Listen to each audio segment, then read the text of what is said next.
할렐루야. 우리 11월 달이 되었습니다.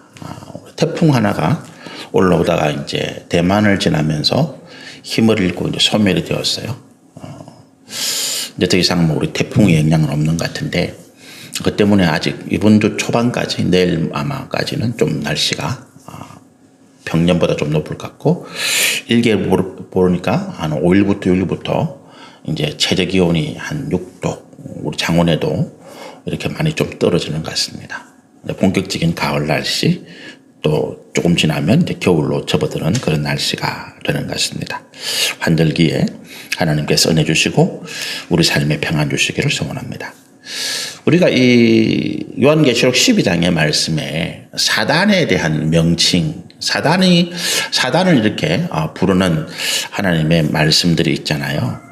이게 참 여러 가지로 표현되어 있죠. 뭐 사단, 마귀, 그리고 용, 그 다음에 옛뱀, 그리고 또 이제 뭐라고 하는가 하면 우리 오늘 13장에 나오는 말씀에 짐승, 이렇게 표현되어 있죠.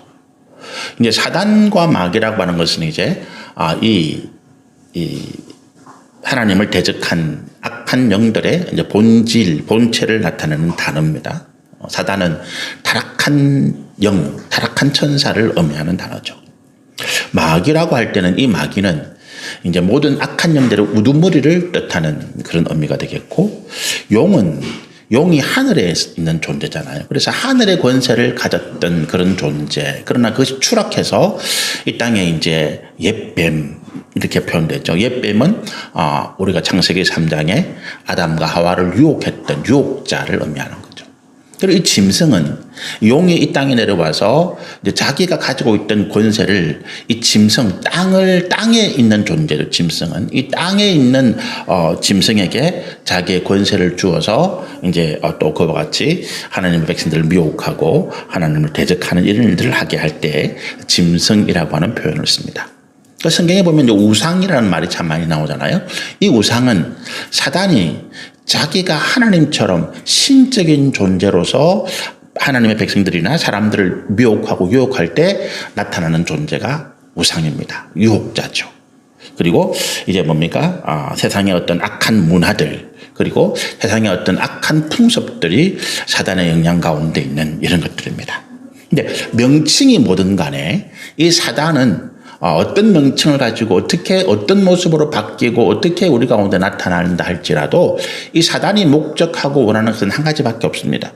거짓말로 우리를 미혹하여서 우리를 속여서 우리가 하나님의 진리의 말씀을 떠나고 믿음에서 떨어지게 만드는 것이 사단의 목적이다. 그래서 사단은 때로 광명한 천사와 같이 나타난다. 성경은 이렇게 말하고 있는 거죠. 그래서 우리가 무슨 뭐 천사의 역사다, 이걸 다 믿어서도 안 되는 거죠. 또 어떤 사람이 아주 뭐 고상하고 아름다운 말로 뭐 하나님의 말씀처럼 이렇게 이야기한다 할지라도 그 말을 100% 우리가 다 믿어서는 안 된다. 성경에 기록된 말씀 외에는. 왜 그렇습니까? 그들이 광명한 천사와 같이 우리 가운데 나타나기 때문에 그렇다. 그래서 우리가 이와 같은 사람들의 말, 아주 뭐 달콤하고 우리를 아주 이제 아주 뭐 기쁘게 하는, 우리의 믿음을 아주 확 올릴 것 같은 그런 말씀을 할지라도 이것이 과연 그러한가라고 성경을 통해서 다시 살펴볼 책임, 의무가 우리 가운데 있다라고 하는 거예요. 나는 하나님의 말씀인 줄 알고 믿었어요. 그런데 결과가 이렇게 됐어요. 그거는 우리의 변명에 불과할 뿐이고, 그 변명이 우리의 삶을, 우리가 하나님을 떠나서 미혹된 범죄 가운데 있는 우리의 삶을 다시 회복시켜 주지 못합니다. 우리가 사단이 우리를 유혹하는 걸, 유혹자라는 것을 분명히 알고 있기 때문에 사단이 광명한 천사와 같이 우리 가운데 접근한다라고 하는 것을 하나님이 미리 경고하고 계시기 때문에 우리가 예언의 분별의 영을 구하고 하나님 앞에서 여러 가지, 하나님 말씀이 아니라 사람들이 하는 여러 가지 이야기들을 우리가 들었을 때 그것이 과연 하나님의 말씀, 성경에 있는 것인가, 이것을 다시 확인하고 분별하고 조심할 필요가 우리 가운데 있다라고 하는 거죠. 설령 제가 이야기하는 거라도 마찬가지예요. 제가 강단에서 하는 이야기, 제가 여러분에게 뭐 매일매일 보내는 메시지, 그게 은혜가 된다. 그래서 무조건 정재훈 목사님 말이 옳다. 천만의 말씀이에요. 제가 잘못 해석하고 제가 잘못 오류로 말할 수도 있는 것이 많이 있습니다.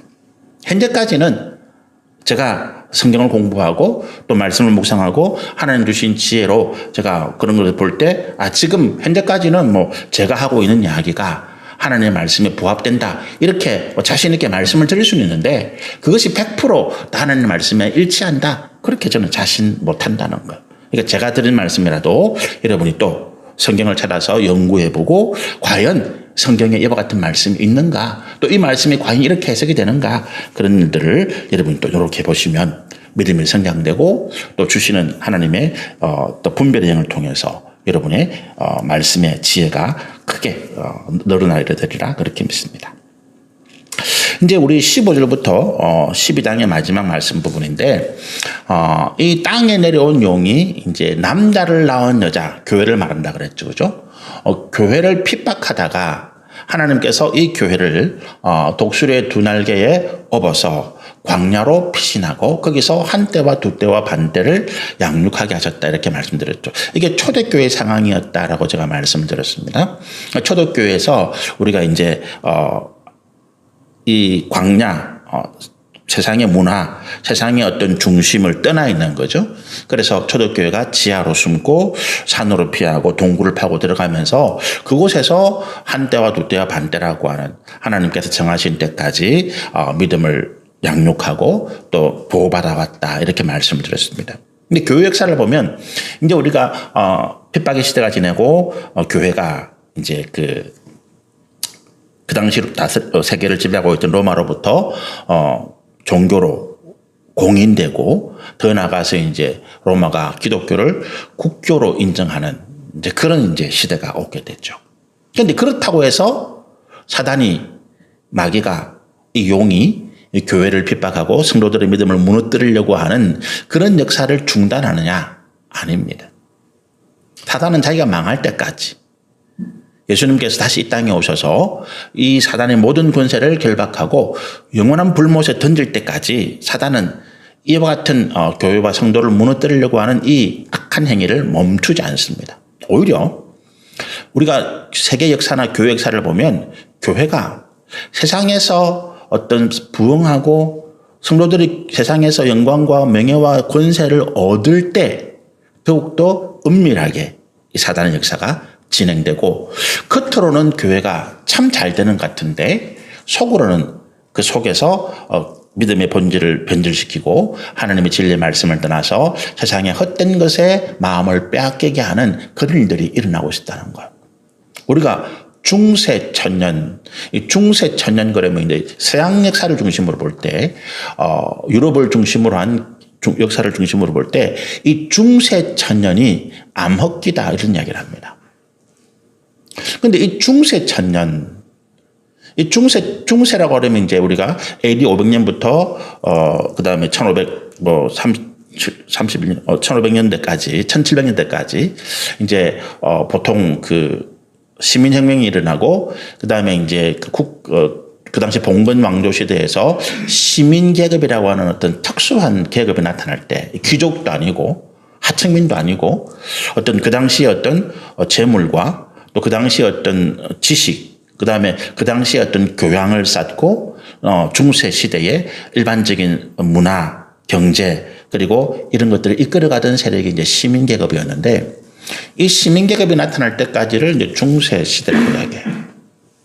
봉건 왕조가 들어서고, 그런데 이 중세 시대 천년을 역사학자들은 암흑기다 이런 이야기를 해요.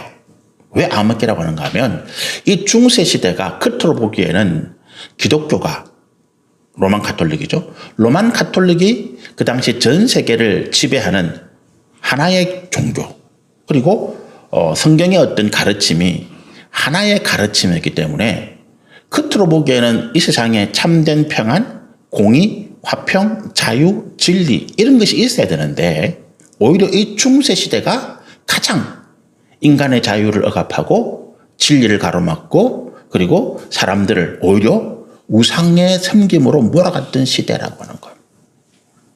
여러분 우리가 영국에서 가장 유명한 그 설화, 전설 그러면 아드왕 이야기예요. 우리도 아드왕 이야기를 잘 알고 있잖아요. 그죠? 아드가 가지고 있는 뭐 신금 엑스칼리버 그러면서 아드가 마술사의 어떤 도움을 받아서 그가 왕국을 통일하고 이런 이야기. 이제 그런 이야기들이 중세에 굉장히 유행했다는 거예요. 놀라웠게도 그런 마술사가 등장하고 그리고 마술을 통해서 어떤 사람이 힘을 얻고 그렇게 해서 마술의 어떤 선택을 마술사의 어떤 선택을 받은 사람이 한 나라의 왕이 되고 그 나라를 통일하고 이런 이야기가 로만 가톨릭이 지배하고 있던 그 시대에 우리 민중들 일반 백성들의 삶을 확 휘어잡았다는 거예요. 놀라운 이야기죠. 로만 가톨릭이 로마 시대의 그 교회가 중세 시대의 교회가 그것을 허용하지 않았음에도 불구하고 허용할 리가 없죠. 그런데도 불구하고 오히려 중세 시대에 유럽에 있는 여러 신화들 무슨 오딘이라든지 무슨 이런 이야기 뭐 이상한 뭐 신들 이런 것들이 우후죽순처럼 일어났다라고 하는 것입니다. 그리고 일반 백성들은 교회를 나가서 영세를 받고 세례를 받고 교회에서 무슨 뭐 예배를 드리면서도 실제적인 그들의 삶을 지배하는 것은 무엇이었느냐? 그와 같이 민간의 전설, 민간에서 내려오는 어떤 신앙, 귀신을 섬기고 우상을 섬기는 일들이 중세에 비일비재했다는 거예요. 그래서 중세에 로만 가톨릭이 가장 힘을 들여서 퇴치하려고 했던 것이 마녀, 마술을 부리고 사람들을 미혹하는 이런 일들을 행하는 사람들을 마녀라고 규정해서 마녀 사냥이라고 하는 것을 로만 가톨릭이 굉장히 중점적으로 벌여놨다는 거예요. 그러니까 지역마다 어떤 사람이 교회 가르침에 따르지 않는다. 그럼 그 사람을 마녀로 규정해서 마녀 재판에 붙여가지고 확한 고문을 통해서 거짓 자백을 받아내고 그래서 마녀라고 자백이 되면 그 사람을 산채로 화형시키는 일들이 유럽에서 곳곳에 일어났다는 거예요. 이게 중세 천년이라는 거예요. 그리고 우리가 알다시피 어떤 학문의 자유, 진리의 자유를 교회가 막았다는 거죠. 유명한 이야기 있죠. 갈릴레오죠. 갈릴레이 갈릴레오라는 사람이 천동설. 그 당시에 로만 가톨릭은 지구가 모든 우주의 중심이기 때문에 하늘의 천체들이 지구를 중심으로 태양도 별도 달도 지구를 중심으로 움직인다 이렇게 가르쳤다는 거예요. 우리 눈으로 볼 때는 그렇죠. 하늘이 동조해서 지구는 가만히 있는데 나는 가만히 있는데 하늘의 천체들이 움직이는 거잖아요. 그래서 그렇게 가르쳤다는 거예요. 그런데 코페르니쿠스라고 하는 이제 그 과학자가 최초로 아니야 지구는 가만히 있는데 오히려 태양은 가만히 있는데 오히려 지구가 태양의 주위를 움직이고 있어. 이거를 이야기한 거죠. 그걸 지동설 그러잖아요. 천동설은 지구는 가만히 있는데 하늘의 천체가 움직이는 것이고 지동설은 태양은 가만히 있는데 지구가 움직인다.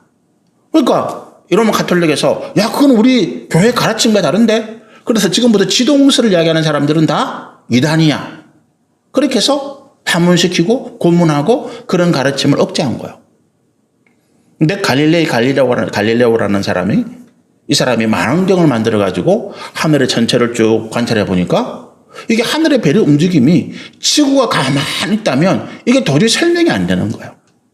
그래서 코페르니쿠스가 말한 지동설을 가지고 태양은 가만히 있고 이 태양을 중심으로 한 이 위성들 수성, 금성, 뭐 지구, 화성, 목성 이런 것들 있잖아요. 이것들이 움직인다고 하면 그게 하늘의 천체의 별자리를 관측한 것과 똑같이 딱 말해준다는 거예요. 그래서 이제 갈릴레오가 유명한 책 하나를 써요. 이게 이제 다이알로그라고 하는 책입니다. 어떤 두 사람이 이런 주제를 가지고 대화를 하면서 그걸 이제 이야기 풀어나가는 것이 이제 이 갈릴레오가 쓴 책이에요. 지동설이 맞다는 것을 이야기하는. 그게 다이알로그라고 하는 책인데 그 책을 출판을 했어요. 사람들이 그 책을 읽고 맞네. 그런데 이제 로마 가톨릭이 이 갈릴레오를 로마의 교회의 법정에 세운 거죠. 야, 네가 지금 이단의 사상을 가르치고 있어. 어디 네가 뭐 교회 가르침을 부인하고 뭐 천동설, 뭐 지동설 주장해. 천동설이 맞는 거야. 지구는 가만히 있는 거야. 지구는 중심이야. 그게 지금까지 교황이나 역대 교회 가르침이야. 네가 그걸 왜 이단으로 이야기해? 그렇게 해서 유명한 갈릴레오 재판을 한 거야.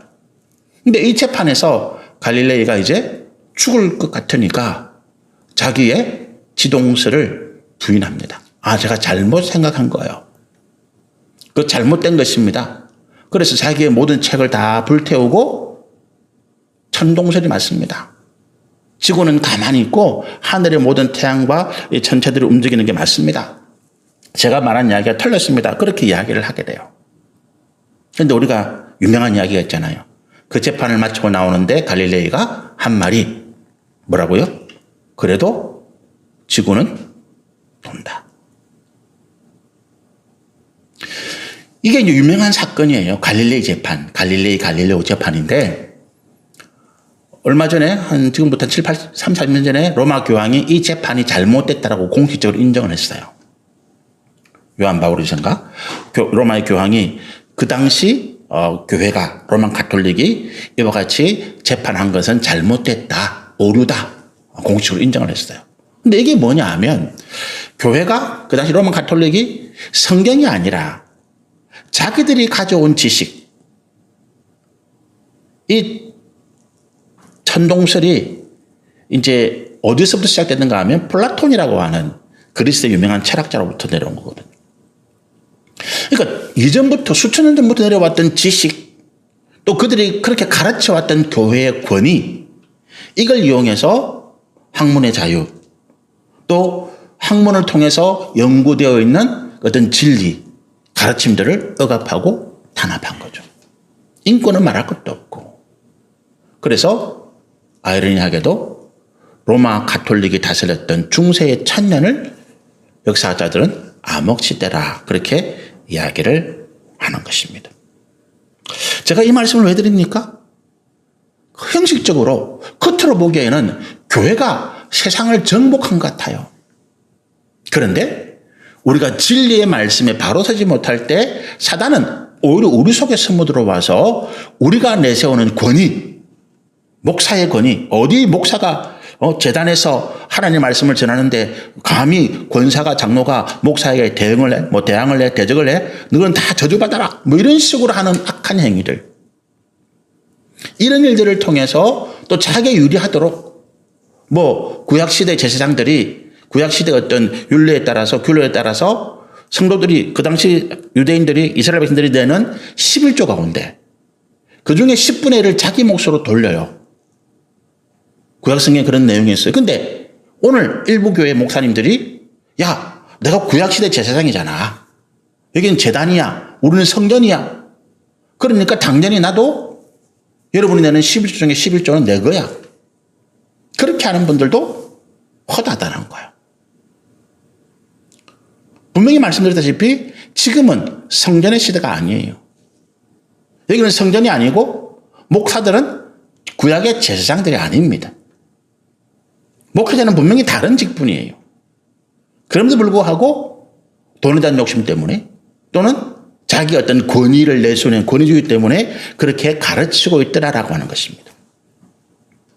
제가 지난주에 말씀드린 가운데 심는 대로 거둔다라고 하는, 적게 심은 자는 적게 거두고 많이 심은 자는 많이 심는다고 할 때 이 심는 것을 여러분이 그 내용을 찾아보면 인터넷에 또는 설교 가운데 90% 이상이 돈을 헌금을 많이 하면 하나님 복 준다 이렇게 가르치고 있는 내용들이 있어요.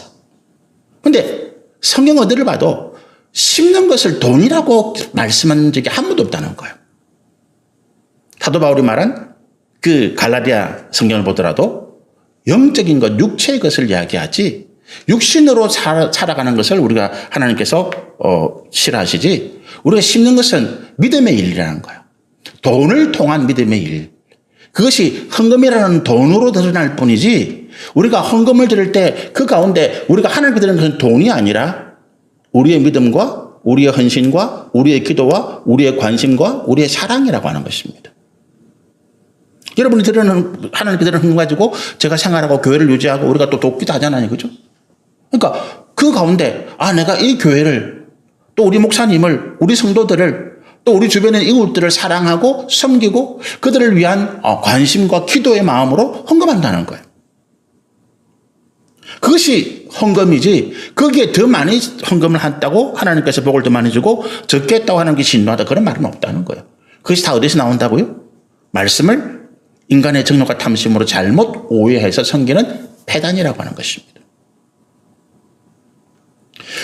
겉으로는 교회가 온 세상을 정복한 것 같아요. 그런데 그 안에 성도들이, 교회 지도자들이 육신의 정욕과 탐심으로 무너질 때에 사단은 오히려 우리 내부를 썩게 만들고 교회와 성도들을 무너뜨리더라라고 하는 것입니다. 그것이 15절의 말씀이에요. 한번 읽어볼까요? 여자의 뒤에서 뱀이 그 입으로 물을 강같이 토하여 여자를 물에 떠내가게 하더라. 여자가 지금 광야에서 피해 있잖아요. 그죠? 근데 이제 광야에 피해 있는 그 여자를 쫓아가지는 못하니까 이 뱀이 입에서 물을 강같이 토하여서 여자를 떠밀려 가게 하더라. 떠밀려 가서 그 물에 빠져 죽게 만들려고 하는 거죠. 그럼 이 뱀이 입에서 토하는 물이 뭐냐라고 하는 것입니다. 그것이 세상의 흐름이라고 하는 거예요. 물은 세상의 흐름이라는 거죠. 세상의 흐름이 뭡니까? 세상은 어떻게 흘러간다고요? 약육강식으로 가잖아요. 세상의 흐름은 철저하게 약육강식입니다. 가진 자가 더 많이 가지고 적게 가진 자는 가진 자에게 빼앗기는 이것이 세상의 흐름이에요. 그래서 우리 그리스도인들 가운데서도 내가 강한 자가 되기 위해서, 내가 약자가 되지 않고 강한 자가 되기 위해서 애를 쓰는 분들이 많잖아요. 우리 그리스도인들 가운데 하나님을 섬기면서 우상을 섬기고 점을 치고 부적을 붙이고 이런 사람들이 참 많습니다. 왜 그렇습니까? 하나님의 능력 플러스 우상이 주는 권세, 그 부적이 주는 힘을 내가 더 가지겠다는 거거든요. 그것이 이 세상의 흐름을 가는 거예요. 여러분, 우리가 하나님의 말씀 가운데 자녀를 양육하는데 더 좋은 학교, 유명한 학교, 무슨 유명한 대학, 그렇게 해서 자녀를 가르치라 이런 표현은 없어요. 한 군데도 없어요. 하나님은 자녀를 어떻게 가르치라 하십니까? 자녀를 말씀으로 가르치고 자녀가 잘못할 때 훈계하라는 거예요. 예를 들으라는 거죠. 그렇게 해서 자녀를 바른 길로 인도하라고 하는데 우리는 어떻게 합니까? 그 전혀 하나님 말씀과 상관없이 세상의 학문, 세상에서 좋다 하는 대학, 유명한 대학, 그렇게 해서 거기에 많이 나오면 이렇게 돈을 벌 수 있는, 명예를 가질 수 있는, 성공할 수 있는 그런 곳에 보내기 위해서 안달을 하잖아요. 그것 때문에 제가 지난주에 말씀드린 것처럼 우리 고3 학생들 또는 고등학교 입시를 앞둔 중학생부터 야, 네가 좋은 대학 들어가야지. 그래야 하나님의 복을 받지. 그렇게 해서 오히려 교회 나가는 것을 부모들이 가로막고 있는 분들도 있더라는 거예요. 이게 세상의 흐름이라는 거예요. 왜? 세상에서는 그렇게 성공하는 거니까. 우리나라의 어떤 정치나 경제나 사회 분야에서 성공한 지도자들을 보니까 100%는 아니지만 그 가운데 다수가 70% 80%가 우리나라의 스카이를 졸업하고 외국에 유학을 갔다 오고 무슨 변호사 출신, 검사 출신, 의사 출신 이런 사람들이 대부분 차지하더라는 거예요. 세상이 그러니까 그 흐름인 거예요. 그러니까 어떻게 해요? 우리도 그 흐름에 편승해야 된다는 거예요. 그 흐름에 편승하지 못하면 나는 떨어지고 뒤처진다는 것입니다. 그 생각이 우리 가운데 간절한 거예요. 그 결과가 오늘 우리 그리스도인들의 마음을 썩게 만든 거예요. 15절의 말씀이죠. 뱀이 토한 그 물이 교회를, 성도들을 떠내려가게 하더라는 거예요. 예수님께서 말씀하신 우리 산상수훈의 마지막 말씀 뭡니까? 내 말을 지키고 내 계명을 지키는 뭐예요? 창수가 일어나도 바위 위에 있는 것 같아서 그 집을 바위 위에 지은 사람 같아서 홍수가 일어나더라도 그건 무너지지 않는다 그랬단 말이죠. 그런데 우리가 세상의 흐름에 떠밀려 가서 이와 같이 세상에서 망하고 그 물에 빠져 죽게 되는 이 상황을 사단이 만들어내고 있다는 것입니다. 근데 16절의 말씀 보니까 땅이 여자를 도와 그 입을 벌려 용의 입에서 토한 강물을 삼키니 이렇게 하게 해요. 강물이 막 그 홍수가 나가지고 이 성도와 교회들을 막 휩쓸어 가는데 땅이 입을 벌린 거예요. 땅이 입을 쫙 벌리니까 쉽게 하면 땅에 큰 구덩이가 생긴 것입니다. 그럼 물이 밀려가다가 어떻게 해요? 그 땅 구덩이 속으로 물이 다 빠져버리고 성도와 교회는 안 뛰어나게 되는 것이죠. 이 땅이 뭡니까? 아까 제가 좀 전에 말씀드린 것처럼 산상수훈에서 주님이 말씀하신 마지막 말씀 가운데 너희가 반석 위에 이 기초를 놓으면 홍수가 나도 안전하다. 반석. 이것이 땅인 거죠. 홍수가 나더라도 세상의 그 어떤 흐름, 세상의 그 어떤 악한 물결이 와도 우리가 이 단단한 반석, 단단한 땅 위에 집을 짓게 되면 이 말이 무슨 말이에요? 우리가 그리스도의 말씀, 그리스도의 은혜, 하나님께서 우리에게 주신 진리의 역사 가운데 우리가 믿음을 굳게 하면 우리 삶을 거기에 단단하게 박으면 어떻게 된다고요? 이 옛 뱀이 우리를 삼키려고 쏟아낸 물을 우리를 해치지 못한다. 지나갈 뿐이에요. 여러분 세상의 흐름은 지나가잖아요. 우리가 이 믿음의 반석 위에 이 진리의 말씀 가운데 이 구원의 말씀 가운데 단단히 뿌리를 내리고 깊게 기둥을 박아서 세상의 흐름 가운데 떠밀려 가지 아니하고 세상의 흐름이 우리를 지나가도록 그런 은혜 가운데 우리가 서게 되시기를 소원하고 축복합니다. 진리의 터요. 예수 그리스도죠. 영원토록 불변하는 진리의 말씀이죠. 여기 우리가 굳게 서 있을 때 세상의 물결에 휩쓸리지 아니하고 믿음으로 이기게 되는 거룩한 역사가 나타나는 것입니다. 여러분 우리가 우리 자녀를 세상의 물결에 따라서 그렇게 훈련시킬 필요 없어요. 뭐 없는 돈을 빚내 가지고 뭐 서울에 강남에 사시는 일부러 강남에 좋은 학군에 이사 가기 위해서 애를 써서 그래서 강남에 아파트 값이 떨어지지 않는 거예요. 그게 유명한 학원에 몰려 있고 거기에 애들을 강남 8학군에 있는 학교에 보내야 얘들이 서울대 가고 뭐 좋은 학교 가고 그렇게 되니까 강남에 자꾸 이사 가려고 하는 거예요. 그러면서 남편의 월급 가지고는 남편이 대기업의 부장이고 임원인데도 그 월급 가지고 자녀들 2명, 3명의 학원비 과외비를 못 대니까 그 부인들이 다 아르바이트하고 일을 하는 거예요. 그래서 버는 돈을 가지고 한 달에 수백만 원씩 그 자녀들의 과외비 학원비를 내는 거죠. 이런 흐름 가운데 편승하지 말라는 거예요, 여러분. 그렇게 안 해도 우리 자녀들이 안 망합니다. 서울대, 뭐 스카이, 외국 유학 안 다녀와도 하나님께서 우리 자녀들을 이 세상에 흐름을 주도할 수 있는 믿음의 일꾼으로 세상을 이끌어갈 수 있는 지도자로 세우실 줄로 믿습니다. 그것이 우리가 자녀들을 믿음으로 가르치는 일들이에요. 그게 저와 여러분이 승리하게 되시기를 소원하고 축복합니다. 뭐 대통령 돼가지고 좋은 거 있습니까? 지금 우리나라 대통령들이 왜 그런지 정말 모르겠어요. 지금 뭐 우리 윤석열 대통령도 보면 그 끝의 결과가 좋을 것 같지는 않습니다. 뭐 며칠 전에 이제 임기의 반환점, 대통령 임기가 5년이니까 2년 6개월을 지났다 그래요. 근데 뭐 지난 박근혜 대통령처럼 탄핵은 당하지 않을지라도 그분이 임기를 마친 다음에 참 역사에 부끄러운 이름을 남길 것 같습니다. 제가 이런 설교하다가 뭐 누가 불려갈지는 모르겠지만 그런 것 같아요. 왜 그렇습니까, 이게? 이게 세상의 흐름 가운데 자기를 맡기고 있는 거예요. 대통령이 진리 가운데 굳게 서서 틀을 굳게 밟으면 세상의 흐름을 이끌어갈 수 있을 텐데 여러분 너무 우리 자녀들 높은 고위공직 무슨 뭐 높은 정상의 자리에 올리려고 하지 마세요. 그저 자기가 살아갈 수 있는 삶의 자리에서 진리의 선한 싸움을 싸우고 믿음 안에 하나님이 기뻐하시는 삶을 살아간다면 하나님 이 땅의 대통령이나 왕이나 무슨 뭐 어떤 정치가 어떤 재벌들보다 그 자녀를 더 크게 축복하시고 높이시고 사랑하시리라 믿습니다. 17절에 보니까 용이 여자에게 분노했어요. 왜 분노합니까? 죽이려도 안 되니까. 사단이 우리 성도들을 미워하는 한 가지 이유가 뭐냐 하면 믿음 안에서 끝까지 인내하면 사단이 뭐 미치고 펄쩍 뛰는 거죠. 이래도 안 되고 저래도 안 되고 죽이려고 하는데 죽지도 안 하고 기도하면서 끝까지 인내하고 믿음으로 살아가고 있으니까 돈으로도 안 되고 힘으로도 안 되고 능력으로도 안 되고 이거 어떻게 할 수가 없는 거예요. 그래서 어떻게 합니까? 이제 남은 자손들. 이 남은 자손이 누굽니까? 17절에.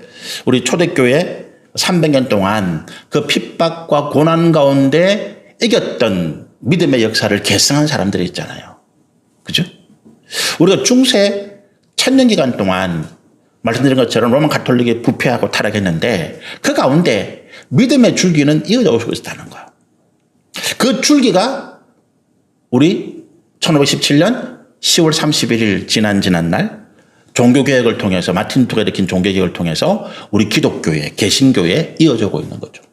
우리는 로마 가톨릭의 전통을 따른 것이 아니라 우리는 초대교회 때부터 예수님께서 세우신 그 교회의 그 진리와 믿음과 또 겸손과 사랑과 화평의 그 역사를 우리 기독교가 이어져 오고 있는 거죠. 그게 이제 종교교의 역사입니다. 어쨌든요, 이 용이 여자에게 분노하여서 그의 남은 자손, 그 로마 시대의 참담한 핍박과 고난 가운데서도 믿음을 지키고 인내하고 끝까지 승리하였던 그 자손들, 이들은 누굽니까? 곧 하나님의 계명을 지키고 예수의 증거를 가진 자들. 하나님의 계명은 진리의 말씀이잖아요. 예수 증거는 뭡니까? 예수의 십자가의 대속의 은혜만이 우리의 모든 죄를 구원하고 대속하고 우리를 구원한다는 이 믿음, 이 신앙의 고백. 이것이 예수의 증거예요. 이것을 가진 자들과 이제 끝까지 이제 마지막이다. 이판사판이다. 한번 붙어보자. 이게 되는 거죠. 이게 17절의 내용이고, 그리고 이제 이 용이 서 있는 자리가 어딥니까? 바다 모래 위에 서 있더라. 땅이 아니고 바닷가 모래 위에 서 있어요. 땅에서는 실패했잖아요. 땅에서 이 물을 강같이 쏟아내가지고, 교회를, 성도들을 핍박하려고 했는데, 성도들이 진리의 터 위에 국군에 서 있어서 이게 실패했잖아요. 그러니까 이번엔 어떻게 합니까? 바다를 이용하려고 하는 것입니다. 그래서 이제 이 13장부터 보면 바다에서 짐승이 하나 올라옵니다. 그리고 이 짐승이 이제 뱀을 대신해서 계속해서 이제 교회와 성도들과의 영적인 싸움을 해나가려고 하는 그런 상황들이 13장 가운데 전해집니다. 이게 뭐 역사적으로 보면 그런 것 같아요.